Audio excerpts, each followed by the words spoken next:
Hey guys, my name is Catherine Appling, and this is my final reflection of IDT.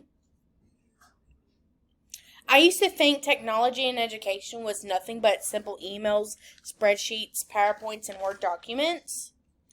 I also used to think that students should not use technology within the classroom because they would just play and not gain anything. When I was in elementary school, we rarely used computers, and when we did, we used it for AR testing. I remember going and being that type of student who would just play games on the computer and not work. But now there are ways that you could block sites with coding. I used to think there were limited tools and websites that teachers could creatively use to teach lessons with. And I used to think that learning technology was very difficult. I would never understand how to use technology systems. However, I was wrong. Thanks to this course, looking back at the beginning of it, I was scared because I'm not a tech savvy person. I had no idea that Google had their own slides, documents, and sites. I only used their emails, and I was a simple PowerPoint and Word document user. I now understand what was important and how it connected with education. For my first time using Padlet to reflect what meaningful learning was and my experiences, and then applying this experience with how technology could coincide with education. I saw a pattern of myself, which I was eager to learn more about technology inside my future practice as a teacher. It was hard at first. It took a lot of times of rewatching videos. However, in the end, I was proud that I could use technology to help my students learn. During the Productive Tool module, I was finally understanding how to use Google Slides, Sheets, Forms, Slides, and I knew as a future education this would be a great skill to have, so I would be able to use it in my future practice. At first, I was not great in locating all the tools within Google. However, it just took a lot of time and extra practice to remember where certain tools were located. So one thing that I did learn throughout this entire course was to make sure your students are practicing internet safety. I remember in the module we used digital driver's lessons, and we had to make sure what information was real and what information was fake.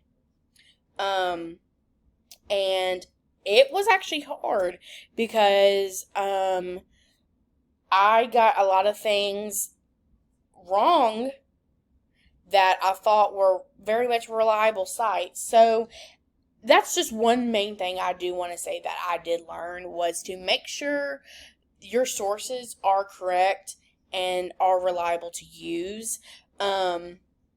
Also, keep track of your students. Evaluate them.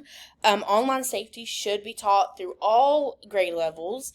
Cyberbullying can occur anywhere and anytime. During the making, tinkering, and coding parts in this course, I actually learned a bunch. I learned that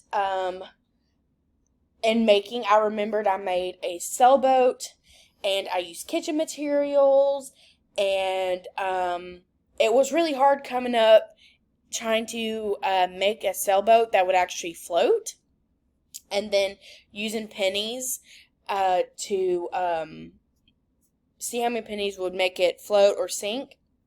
Now, how I can apply this today is let my students, see what they could come up with. they may be more artistic than I am, so it's a great way to have them create and show their work. And you can use Flipgrid to get them to show.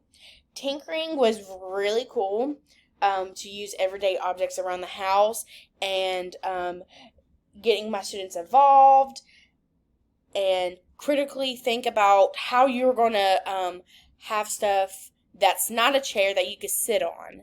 That was really interesting for me. Or something that I could prop my phone on that's not a phone stand. Coding, I did Minecraft, and I loved that I learned how to block websites that is not appropriate for my students, whereas they could stay focused. And however, it did take me a lot of time and extra practice and a lot of extra videos for me to understand how coding works and what coding can do to help with technology inside my classroom. Some of my favorite education technology that we went through was recently I learned about stop motion, and I did a water cycle introduction about it. Padlet, we use Padlet throughout the entire course. It's a great reflection platform that my students could use to reflect, and students could comment on there, add their own ideas. It's like a better way than like writing on a piece of paper and say, oh, I love this work. Students can add pictures, sounds, and all that to Padlet. Learning how to do all of the Google platforms was really cool for me because I now could use that skill throughout my entire career as a teacher. Flipgrid. I absolutely loved Flipgrid.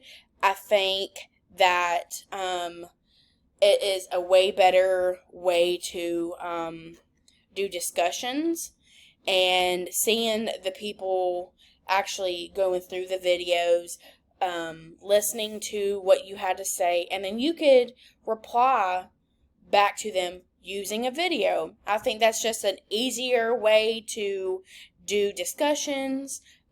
Students could show their work visually when talking about it. So all in all, students could use these projects to reflect their knowledge on learned material. Some ideas that students can learn or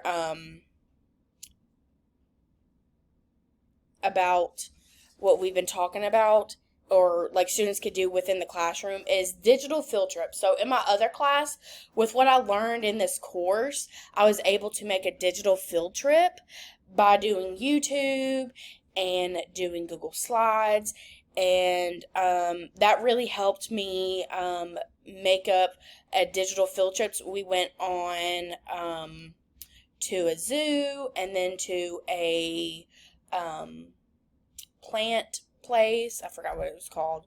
And then we went somewhere else, and it was like this pond, and the teacher that was doing the video was showing life cycles about a frog. Using multimedia into lessons is a really great way to gather students' engagement and to visualize what they are going to learn. Technology is really great for gathering feedback and student records.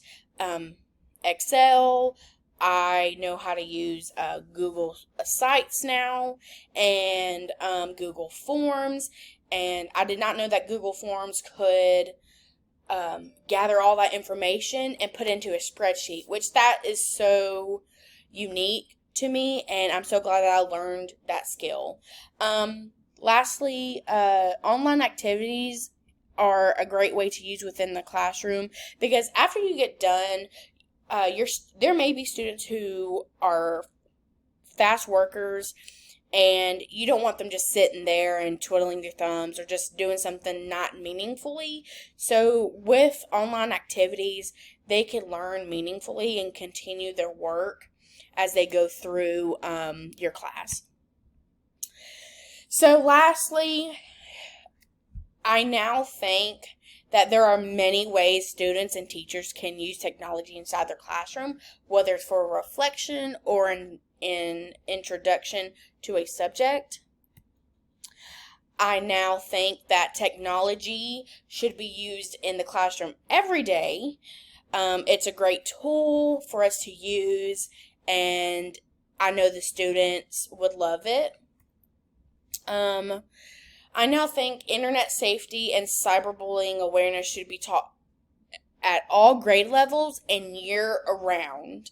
This is very important to keep them knowledge about the situation, and it's just a skill that they need to learn to know what information is true and what information is false, especially in social media.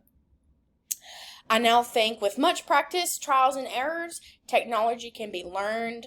It is not hard to grasp at all thanks to this course.